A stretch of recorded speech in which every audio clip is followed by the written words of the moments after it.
Ассалаумағалейкум баршаңызға. Бүгін домбыраның дауысын қалай келтіру керектігін айтатын болам. Домбыраны дауысын келтіру үшін мысалы мына екі ішегі болады. Міне мына жерден дыбыс шығады.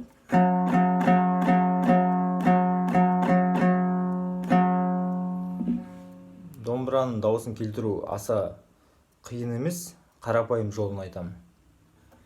Міне домбыраның дауысын келтіру үшін үсті жұмсақтау, мына үстің күшек жұмсақтау, асты қаттылау болады.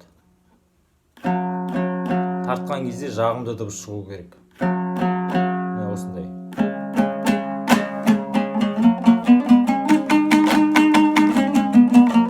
Ал жағымсыз дыбыс болса, ол мынадай.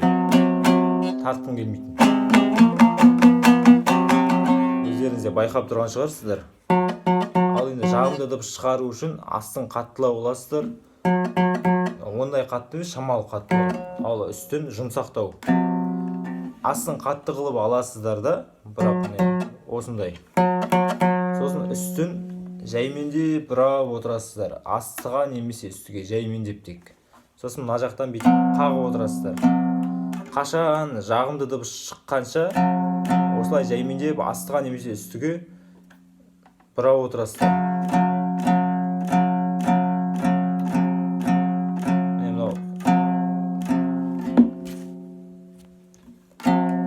Мынау келмегені жай бұрап отыр. Міне келді. Осындай дыбыс шығу керек. Сосын мына екінші пернені басып көріңіз. 1, 2. Мына жерден міне осындай жақсы дыбыс шығады.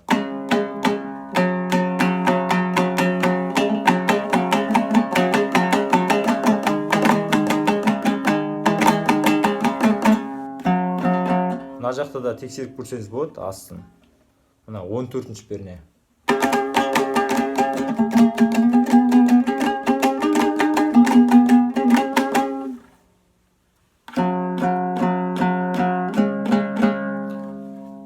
Ал енді келмей жатса, астын шамалы қозғап көріңіз, бірақ жұмсақ болып кетпеу керек. Астын. Сосын қайтадан үстін жаймендеп бұрап отырасыз. Астын қатты қылып аласыз да, шамалы қаттылау қылып. Келмей жатса, шамалы түсіріп көріңіз, бірақ жұмсақ болып кетпеу керек. Қаттылау болса болды. Сосын қайтадан үстін бұрайсыз. Жаймендеп астыға немесе үстіге. Үсті қатты болып кетпеу керек, үсті жұмсақтау. Міне осындай дыбыс шығады. Міне осылай келтіре берсеңіз, үйреніп кетесіз.